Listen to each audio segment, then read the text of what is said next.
दोस्तों, हमारी ज़िंदगी में कई बार हम खुद को एक मुश्किल घड़ी में पाते हैं। कई बार हमें बड़े फैसले लेने पड़ते हैं, लेकिन हमें यह नहीं पता होता कि वह सही है या गलत है। क्या उस फैसले का परिणाम हमारे जीवन में खुशियाँ लाएगा या मुसीबत? लेकिन कई बार हमारे पास सही निर्णय लेने के सुझाव नहीं होते और हम जल्दबाजी में फैसला कर लेते हैं, और उन फैसलों की वजह से हमारी ज़िंदगी सुखमय हो सकती है या फिर हमारी ज़िंदगी नरक से भी बदतर हो सकती है। इसलिए सही फैसला लेने की क्षमता हमारे जीवन में सफलता हासिल करने के लिए आवश्यक है। तो चलिए आज की इस कहानी के माध्यम से जानते हैं कि जीवन में सही फैसले कैसे लिए जाएं और सही निर्णय लेने का तरीका कौन सा है। दोस्तों, कई साल पहले की बात है। एक छोटे से राज्य में एक बौद्ध भिक्षु रहते थे और सभी जगहों पर उनके ज्ञान के बड़े चर्चे थे। वह बौद्ध भिक्षु बहुत ज्ञानी थे। उनके पास लोग बहुत दूर दूर से आते थे ताकि वे उनसे अपनी समस्याओं का समाधान प्राप्त कर सके। उनके पास कोई भी कैसी भी समस्या लेकर क्यों ना आए, वह समस्या का समाधान अवश्य करते थे। जब भी वह किसी की समस्या सुनते थे तो उस समस्या को बड़े ही ध्यान से सुनते थे, उसे समझते थे, उसमें लीन हो जाते थे और उसके बाद कुछ देर के लिए वह आंखें बंद करते और समस्या के बारे में अच्छे से विचार करते और उसके बाद उनका समाधान देते। ऐसे में कोई भी व्यक्ति उनके बारे में केवल एक ही बात सोचता था, शायद इन बौद्ध भिक्षु के पास कोई ऐसी चमत्कारिक शक्तियां हैं जिससे यह समाधान पूछते हैं और उसके बाद हमें वह समाधान बताते हैं। एक बार एक युवक ने उन बौद्ध भिक्षु से यह पूछ भी लिया। उस युवक ने पूछा, क्या आपके पास ऐसी कोई चमत्कारिक शक्तियां हैं जिसके कारण आप हमारी समस्याओं का समाधान करते हैं, या आपके पास ऐसी कोई दिव्य दृष्टि है जिससे आप हमारी समस्याओं का समाधान खोज पाते हैं। उस युवक की यह बात सुनकर वह बौद्ध भिक्षु जोर जोर से हंसने लगे, लेकिन उन्होंने उस युवक की बात का कोई जवाब नहीं दिया। उसके कुछ ही दिनों के बाद उस राज्य में एक बड़ी अजीब सी घटना घटी। उस राज्य में एक बूढ़ी औरत रहा करती थी जो अपने पूरे घर में अकेले ही रहती थी। उसका कोई नहीं था। उस राज्य से होकर 4 मित्र अपने घर की ओर जा रहे थे। वे लोग दूसरे नगर में काम करके पैसा इकट्ठा करके अपने गांव की ओर जा रहे थे। यह बात बहुत पुराने जमाने की है, जब यातायात के साधन नहीं हुआ करते थे, इसलिए वे लोग पैदल ही यात्रा किया करते थे। इसी कारण वे चारों मित्र अपने अपने धन को इकट्ठा करके अपने गांव की ओर प्रस्थान कर रहे थे। उन चारों ने अपना अपना धन एक छोटी सी पोटली में रखा था और उसी पोटली में उन सबकी सारी कमाई थी। तभी उन चारों मित्रों में से एक मित्र कहता है, मित्रों, इस तरह से यदि हम अपना धन अलग अलग रखेंगे तो इससे हमारा धन चोरी हो सकता है। क्यों न हम अपना सारा धन एक ही पोटली में रख दें, जिससे हम सब इस पर ध्यान भी दे सकेंगे और हमारा धन सुरक्षित भी रहेगा। और जब हम अपने गांव पहुंच जाएंगे तो हम वहां पर अपना अपना हिस्सा इसमें से ले लेंगे। उन तीनों मित्रों ने उस युवक की बात मान ली और वे सभी मिलकर अपना धन एक ही पोटली में रख देते हैं और वे सभी मिलकर अपने गांव की ओर आगे बढ़ते हैं। चलते चलते काफी समय बीत चुका था और अब रात्रि होने वाली थी। तभी आगे चलकर रास्ते में उन्हें एक घर दिखाई दिया जहां पर एक बूढ़ी औरत रहा करती थी। रात्रि का समय भी हो चुका था और उन चारों मित्रों को रात रुकने के लिए कोई न कोई जगह की आवश्यकता भी थी। ऐसे में उन चारों ने मिलकर यह योजना बनाई कि वे लोग आज रात इसी घर में ठहरेंगे। इसलिए वे चारों लोग उस घर की ओर आगे बढ़ते हैं। उस घर का दरवाजा खटखटाते हैं।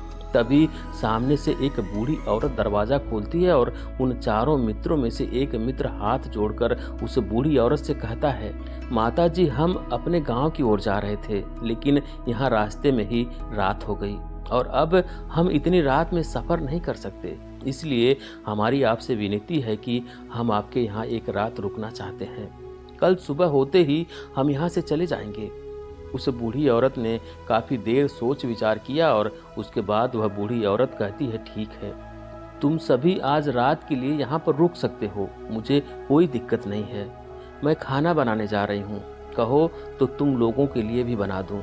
उन चारों ने सहमति जताते हुए कहा, हाँ बिल्कुल, बना दीजिए। उसके बाद उन चारों मित्रों ने वह धन की पोटली उस बूढ़ी औरत को थमा दी और कहा, माताजी, इस पोटली में हमारे साल भर की कमाई है, हम चारों ने अब तक का अपना सारा कमाया हुआ धन इसी पोटली में रखा है और अब हम इसे आपको सौंपते हैं, क्योंकि यह हम चारों से ज़्यादा आपके पास सुरक्षित रहेगा। हम बस इतना चाहते हैं कि यदि हम चारों में से कोई एक व्यक्ति इसे लेने आए तो आप इस पोटली को उसे मत देना, जब तक कि हम चारों एक साथ इस पोटली को लेने ना आ जाएं। तभी वह बूढ़ी औरत कहती है, ठीक है बेटा, यदि तुम चारों एक साथ आओगे तभी मैं इस पोटली को आपको सौंपूंगी। और वैसे भी आप लोग तो सुबह यहाँ से चले जाने वाले हैं, मैं आपको सुबह ही यह पोटली दे दूंगी। वह धन की पोटली उस बूढ़ी औरत को देकर चारों मित्र निश्चिंत हो जाते हैं कि अब उनका धन सुरक्षित है और वे लोग खाना खाकर सो जाते हैं। अगली सुबह जब वह चारों उठते हैं तो सभी लोग अपनी आगे की यात्रा के लिए तैयारियां शुरू कर देते हैं। उन चारों नौजवानों में से एक नौजवान थोड़ा सा बदमाश था। वह अपने उन तीनों मित्रों से कहता है, भाइयों, इस बूढ़ी औरत ने हमारी रात भर खातिरदारी की है, हमें अच्छा भोजन खिलाया, सोने के लिए अच्छी जगह दी, रात भर यहाँ सर छुपाने के लिए एक अच्छा मकान दिया और हमने अब तक उसके लिए कुछ नहीं किया। वह बूढ़ी औरत अकेले ही खेतों में काम कर रही है। क्या हम सभी यहाँ से जाने से पहले इस बूढ़ी औरत की मदद नहीं कर सकते? उस बदमाश नौजवान ने मन ही मन यह योजना बना ली थी कि वह किसी तरह से भी उस बुढ़िया से पोटली हासिल करके ही रहेगा। बाकी के तीनों मित्र उसकी बातों में आ जाते हैं और वे सभी मिलकर उस बूढ़ी औरत की मदद अर्थात खेतों में काम करने के लिए चल पड़ते हैं। वे सभी मिलकर खेतों का काम कर ही रहे थे कि तभी वह बदमाश नौजवान अपने बाकी मित्रों से कहता है, मित्र, मुझे जोरों की प्यास लगी है, मैं जरा उस बूढ़ी औरत से पानी मांग कर लाता हूँ। वह बाकी मित्र भी अब काफी थक चुके थे, उन्हें भी जोरों की प्यास लगी थी, इसलिए वह तीनों मित्र उसे वहां से जाने की अनुमति दे देते हैं। जैसे ही वह बदमाश उस बूढ़ी औरत के पास पहुंचता है, वह उस बूढ़ी औरत से कहता है, माता जी, अब हम यहाँ से जा रहे हैं, कृपया हमारे धन की पोटली हमें वापस दे दें। इस पर वह बूढ़ी औरत कहती है, नहीं बेटा, जब तक तुम चारों एक साथ ना हो तब तक मैं वह पोटली किसी को नहीं दे सकती। तुम्ही ने तो कहा था कि जब तक हम चारों एक साथ ना हो तब तक यह पोटली किसी को नहीं देनी है। तभी वह बदमाश उन तीनों की तरफ इशारा करते हुए कहता है, लाऊं। उन तीनों ने सोचा कि हमारा मित्र हमारे लिए पानी लाना चाहता है, इसलिए वह हमसे आज्ञा मांग रहा है। तभी उन मित्रों ने इशारे में उस युवक से कहा, हाँ ठीक है, ले आओ। यह देख उस बूढ़ी औरत को यह लगने लगा कि अब यह चारों यहाँ से जा रहे हैं और यह अपनी पोटली मांग रहे हैं, इसलिए उस बूढ़ी औरत ने वह पोटली लाकर बदमाश के हाथों में रख दी और वह बदमाश उस पोटली को लेकर वहां से चला गया और बाकी के तीनों मित्र खेत के काम में व्यस्त हो जाते हैं। कुछ देर के बाद जब वह तीनों खेत का काम करके वापस लौटते हैं और बूढ़ी औरत से कहते हैं, माता जी, हमारा मित्र जो यहाँ पानी पीने आया था वह कहाँ गया? इस पर वह बूढ़ी औरत कहती है, क्या वह पानी पीने आया था? पर वह तो कह रहा था कि हम चारों जा रहे हैं, कृपया हमारा धन की पोटली हमें दे दो। तब तीनों बड़े आश्चर्य होकर उस बूढ़ी औरत से कहते हैं, माता जी, हमने भला कहाँ वह पोटली मांगी थी? हमें तो प्यास लगी थी और हमने पानी के लिए इशारा किया था। तभी बूढ़ी औरत उन तीनों से कहती है, परंतु अब तो वह पोटली लेकर जा चुका है। तभी वह तीनों मित्र सर पकड़कर रोने लगते हैं और कहते हैं, माता जी, उसमें हमारा सारा कमाया हुआ धन था जो वह अकेले लेकर भाग चुका है। हमने तो आपको कहा था कि जब तक हम चारों एक साथ ना आए तब तक आपको वह पोटली किसी को नहीं देनी है, फिर आपने ऐसा क्यों किया? इसमें आपकी ही गलती है। हमने आपको उस पोटली की हिफाजत के लिए रखा था और आपने उसे एक ऐसे आदमी के हाथों में दे दिया जिसने हमारा सारा धन लूट लिया। हम बर्दाश्त नहीं करेंगे। हम राजा के पास जाएंगे और राजा से आपकी शिकायत करेंगे, न्याय की मांग करेंगे। अब तो इस बात का राजा ही फैसला करेंगे। तीनों नौजवान क्रोधित होकर राज दरबार में पहुंच जाते हैं और अपनी सारी समस्या उन राजा को बता देते हैं। जब वह राजा उन तीनों नौजवानों की बात ध्यानपूर्वक सुनता है तो वह तुरंत ही उस बूढ़ी औरत को राज दरबार में पेश होने का आदेश देता है। राजा के आदेश पर राजा के सैनिक तुरंत ही उस बूढ़ी औरत को राज दरबार में पेश करते हैं और राजा भरी दरबार उस बूढ़ी औरत को दोषी करार देता है और कहता है, तुम्हें वह पोटली उस अकेले व्यक्ति को नहीं देनी चाहिए थी। जब उन्होंने तुमसे कहा था कि जब तक वह चारों एक साथ उस पोटली को लेने नहीं आएंगे तब तक तुम्हें वह धन किसी को नहीं देना चाहिए था। इसमें तुम्हारी गलती है और अब तुम्हें इसका हर्जाना भरना होगा, तुम्हें इनका धन लौटाना होगा। राजा का यह आदेश सुनकर बूढ़ी औरत फूट फूट कर रोने लगती है और राजा से मदद की गुहार लगाती है और कहती है, हे राजन, मैं तो एक बूढ़ी औरत हूँ और मेरे पास इतना धन नहीं है और ना ही मेरे घर में कोई ऐसा है जो धन कमाता हो। मेरे पास इतना धन नहीं है कि मैं इनका धन लौटा सकूं। मैं तो अकेली हूँ, बेसहारा हूँ, कृपा करके मुझ पर रहम करें। लेकिन राजा उस बूढ़ी औरत की एक नहीं सुनता। वह बूढ़ी औरत रोते हुए अपने घर की ओर जा रही थी। यह सोच रही थी कि आखिर मैं इतना धन कहाँ से लाऊंगी, कैसे मैं उन लोगों का धन उन्हें लौटाऊंगी। मेरे पास इतना धन नहीं है, मैं क्या करूं, कैसे करूं, कहां से करूं इतना धन। यदि मैंने उनका धन नहीं लौटाया तो मुझे राजा मार डालेगा। वैसे भी मेरी ही गलती है। जब उन चारों ने मिलकर मुझसे कहा था कि जब तक चारों एक साथ ना आए तब तक वह पोटली किसी को नहीं देनी है, फिर भी मैंने वह पोटली केवल उस एक व्यक्ति को दे दी। इसमें गलती तो मेरी ही है। वह रोते रोते यह सारी बातें सोचते हुए अपने घर की ओर जा रही थी। तभी रास्ते में उस बूढ़ी औरत को वही बौद्ध भिक्षु मिले जो उस नगर में किसी भी समस्या का समाधान बड़ी सरलता और सहजता से करते थे। उन्होंने उस बूढ़ी औरत से कहा, क्या बात है बेटी, क्यों रो रही हो? इस पर वह बूढ़ी औरत उन बौद्ध भिक्षु को सब कुछ बता देती है और कहती है, हे महात्मा, इसमें गलती तो मेरी ही है। उन चारों ने तो पहले ही कहा था कि जब तक वे चारों एक साथ ना आए तब तक वह पोटली मुझे किसी को नहीं देनी है। लेकिन मेरी किस्मत मारी गई थी जो मैंने वह पोटली केवल एक व्यक्ति को दे दी और वह उनका सारा धन लेकर वहां से भाग गया। लेकिन अब मुझे यह समझ नहीं आ रहा है कि मैं वह सारा धन कहाँ से लाऊं, कैसे जुटाऊं। मेरे पास इतना धन नहीं है और राजा ने तो आदेश भी दिया है कि मुझे उनका धन लौटाना ही पड़ेगा। लेकिन मैं यह समझ नहीं पा रही हूँ कि इतना सारा धन मैं कहाँ से लाऊंगी। तभी वह बौद्ध भिक्षु उस बूढ़ी औरत से कहते हैं, शांत हो जाओ, मैं कोई ना कोई रास्ता जरूर निकाल लूंगा। इतना कहकर वह बौद्ध भिक्षु वहीं पर बैठ जाते हैं, ध्यान करने लगते हैं। कुछ देर के लिए आंखें बंद कर सोचते हैं, विचार करते हैं। मौन रहकर वह समस्या का समाधान निकालते हैं और उसके बाद वह उस बूढ़ी औरत से कहते हैं, बेटी, राजा ने जो फैसला किया है वह बिल्कुल गलत है। आपने जो किया है इसमें आपकी कोई गलती नहीं है। राजा का फैसला गलत है।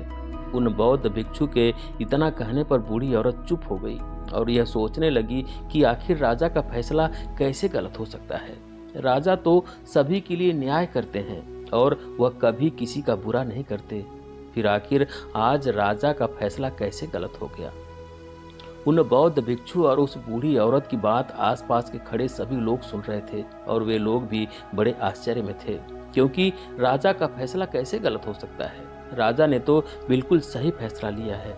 इस बूढ़ी औरत ने ही गलती की है। उन चारों का धन केवल एक को ही दे दी है। ऐसे में इस बुढ़िया को उनका धन लौटाना ही चाहिए। राजा ने गलत फैसला कहाँ किया है।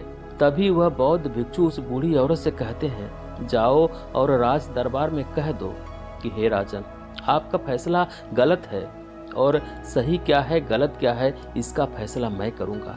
पहले तो बूढ़ी औरत इतनी हिम्मत ही नहीं जुटा पा रही थी कि वह राज दरबार में जाकर भरे दरबार में राजा को यह कह सके कि राजन, आपका फैसला गलत है। लेकिन जैसे तैसे उसने हिम्मत जुटाई और वह वापस राज दरबार लौटी। उसने डरते हुए भरे दरबार में राजा से बोली, हे राजन, आपने जो फैसला किया है वह फैसला गलत है। इतना कहकर उसने राजा को सारी बात सच सच बता दी। उस बूढ़ी औरत की बात सुनकर राजा बहुत क्रोधित हुआ। राजा ने उस बूढ़ी औरत से कहा, कौन है वह बौद्ध भिक्षु जिसने मेरे फैसले को गलत बताया है? क्या उन्हें नहीं लगता कि मैंने सही निर्णय लिया है? मैं हर रोज कई निर्णय लेता हूँ, कई फैसले करता हूँ, लेकिन आज तक कभी किसी ने मुझसे यह नहीं कहा कि मेरा फैसला गलत है। यदि उन बौद्ध भिक्षु ने मुझे सही फैसला नहीं सुनाया तो मैं उन्हें फांसी की सजा दूंगा। यह बात पूरे नगर में फैल गई। यह जानने के लिए सभी लोग हैरान थे कि आखिर वह बौद्ध भिक्षु ऐसा कौन सा फैसला सुनाने वाले हैं जो राजा से भी उचित होगा। जिसमें सबके लिए न्याय होगा। राजा ने अपने सैनिकों को तुरंत ही आदेश दिया कि जाओ और जाकर बौद्ध भिक्षु को राज दरबार में लाओ। राजा की आज्ञा के अनुसार सैनिक तुरंत ही उन बौद्ध भिक्षु को लेने के लिए निकल पड़े और कुछ ही देर बाद उन बौद्ध भिक्षु को लेकर राज दरबार पहुंचे। राज दरबार में सभी लोग उपस्थित थे और सभी लोग उन बौद्ध भिक्षु के फैसले का इंतजार कर रहे थे। उन बौद्ध भिक्षु को देखकर राजा कहता है, महाराज, आपको ऐसा क्यों लगता है कि हमने जो फैसला किया है वह गलत है? इस बुढ़िया ने यह वादा किया था कि वह चारों लोगों को एक साथ ही वह पोटली देगी, फिर आखिर उसने अपना वादा क्यों तोड़ा? इसने यह गलती क्यों की कि इसने केवल एक ही को पोटली दे दी और वह उनका सारा धन लेकर भाग गया? तो क्या इसमें इसकी गलती नहीं है? क्या इसे इनका धन नहीं लौटाना चाहिए? इस पर वह बौद्ध भिक्षु बड़ी विनम्रता से कहते हैं कि हे राजन, यह आपका फैसला था, लेकिन मैं आपसे कुछ कहना चाहता हूँ। इस पर राजा कहता है, ठीक है, कहिए आप क्या कहना चाहते हैं? वह बौद्ध भिक्षु बड़ी विनम्रता से राजा से कहते हैं, हे राजन, जैसा कि वादा किया गया था कि पोटली एक साथ उन चारों को ही दी जाएगी, तो अभी तो यह केवल 3 है, चौथा कहाँ है? तो इनसे कहिए कि यह लोग यहाँ से वापस जाएं और अपने उस चौथे मित्र को लेकर आएं, तभी इनका धन वापस किया जाएगा। और वादा भी ऐसा ही किया गया था कि जब तक चारों लोग एक साथ ना हो तब तक उनका धन उन्हें नहीं लौटाया जाएगा। और यदि यह बूढ़ी औरत इन तीनों को धन लौटा देती है तो यह बूढ़ी औरत अपना वादा तोड़ देगी और यह सही नहीं है। इसलिए यदि आप चाहते हैं कि इनका धन लौटाया जाए तो पहले इनसे कहिए कि यह लोग जाएं और अपने उस चौथे मित्र को यहाँ पर वापस ले आएं। राज दरबार में हर कोई इस बात को सुनकर बहुत खुश हुआ। सभी ने उन बौद्ध भिक्षु की बहुत तारीफ की। राजा भी उन बौद्ध भिक्षु के इस फैसले से पूरी तरह से सहमत था। राजा तुरंत ही बौद्ध भिक्षु के सामने सिर झुका लेता है और हाथ जोड़कर कहता है, हे महाराज, आपका यह फैसला इतना सही कैसे हो सकता है? आखिर यह बात मेरे दिमाग में क्यों नहीं आई? मैंने इस बात को इस तरह से क्यों नहीं सोचा? तभी वह बौद्ध भिक्षु उस राजा से कहते हैं, हे राजन, हे राजन, आपके पास और भी काम होते हैं। आप दिन भर व्यस्त रहते हैं और आपको जल्दबाजी में फैसले लेने पड़ते हैं। आपने इस मामले को सुना, समझा, लेकिन इसे देखने में आप गलती कर गए। इसे आपने केवल ऊपरी तौर पर देखा। आपने इसकी गहराई तक जाने का प्रयास तक नहीं किया। यदि आपने इस मामले की गहराई को देखा होता, समझा होता, तो आप भी इसी नतीजे पर आते। जब तक हम किसी मामले की गहराई तक नहीं जाते तब तक हम उसका सही समाधान नहीं निकाल सकते। लेकिन हम में से अधिकांश लोग तो अपने फैसले केवल जल्दबाजी में लेना चाहते हैं, भले ही वह मामला कितना भी गंभीर क्यों ना हो। हमें तो बस अपना हक चाहिए, हमारा नाम होना चाहिए, भले ही फैसला हमारे लिए आगे चलकर हमारे लिए नुकसानदायी क्यों ना हो, लेकिन हम तो उस मामले की गहराई तक जाने के लिए सोचते तक नहीं। तभी वह राजा बौद्ध भिक्षु से कहता है, हे महाराज, क्या आपके पास कोई ऐसी दिव्य शक्तियां हैं?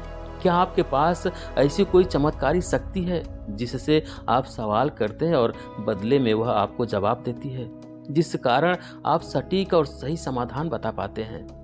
राजा की यह बात सुनकर वह बौद्ध भिक्षु मुस्कुराने लगे और राजा से कहते हैं, हे राजन, यह सवाल मुझसे कई लोग पूछा है और मैंने कभी किसी को कोई जवाब नहीं दिया है, लेकिन आप इस राज्य के राजा हैं, इसलिए मैं आपके इस प्रश्न का उत्तर जरूर दूंगा।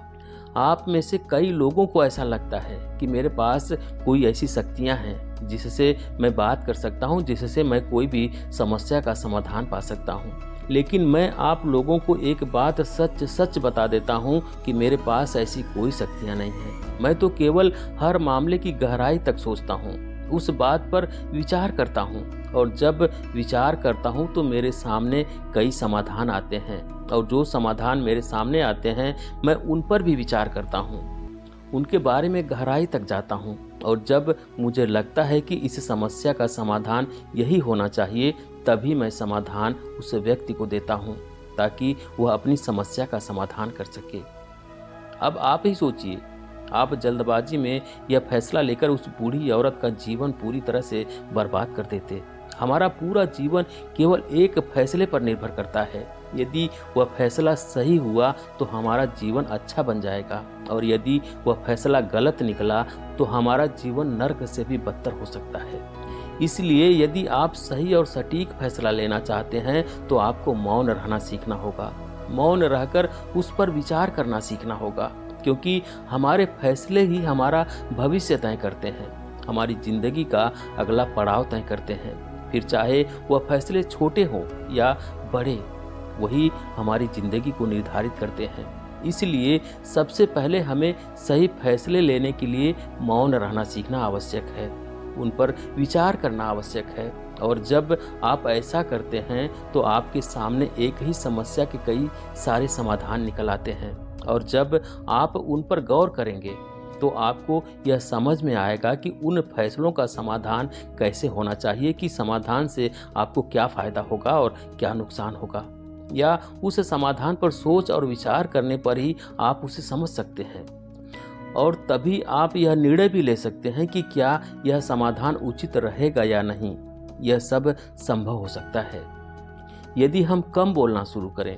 कम बोलने का अर्थ यह नहीं है कि आप पूरी तरह से मौन हो जाएं। इसका अर्थ यह है कि आप भीतर से शांत हो जाएं। और जब आप भीतर से शांत होने लगते हैं तो आपका मन स्पष्ट होने लगता है और आप किसी भी चीज़ पर सोच विचार कर सकते हैं। और जब आप भीतर से शांत होने लगते हैं तो आप ऊपर से भी कम बोलते हैं। और जब आप धीरे धीरे कम बोलने के आदी हो जाते हैं तो आप साफ और स्पष्ट तौर पर सोच और समझ पाते हैं।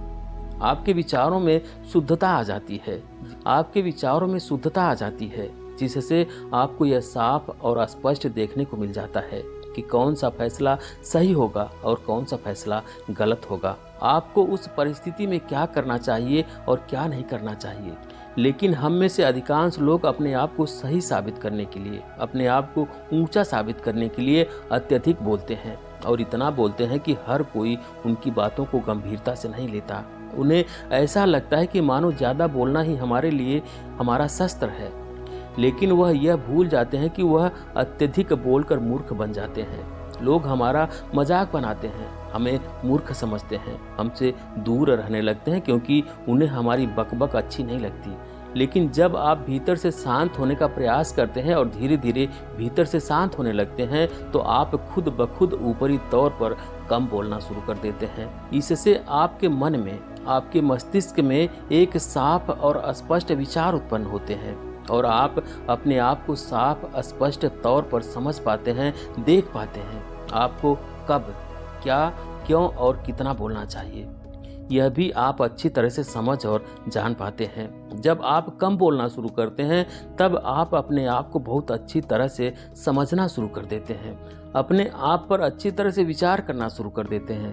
तब आपको यह बात भी बहुत अच्छी तरह से समझ में आने लगती है कि जो हम बेकार की बकबक करते हैं उस पर हमारे शरीर की बेवजह की कितनी सारी ऊर्जा यूं ही व्यर्थ हो जाती है, नष्ट हो जाती है, जिसे हम चाहें तो किसी जरूरी काम में लगा सकते हैं, फैसले लेने में लगा सकते हैं, जिससे हम तनाव मुक्त रह सकते हैं और हमें अच्छी नींद भी आ सकती है।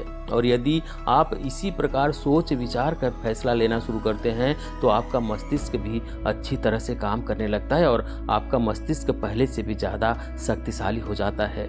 और इसका एक बहुत अच्छा उदाहरण भी मैं आपको बताना चाहूँगा। जब आप स्कूल में पढ़ते थे या फिर आज भी आप पढ़ रहे हो तो आपने देखा होगा कि जो बच्चे होनहार होते हैं, होशियार होते हैं, वे लोग बहुत कम बातें करते हैं और अपना समय सही चीज़ों में लगाते हैं। वह अधिकांशतः अपना समय मौन होकर ही बिताते हैं। इसी वजह से वह पढ़ाई करने में बहुत तेज होते हैं।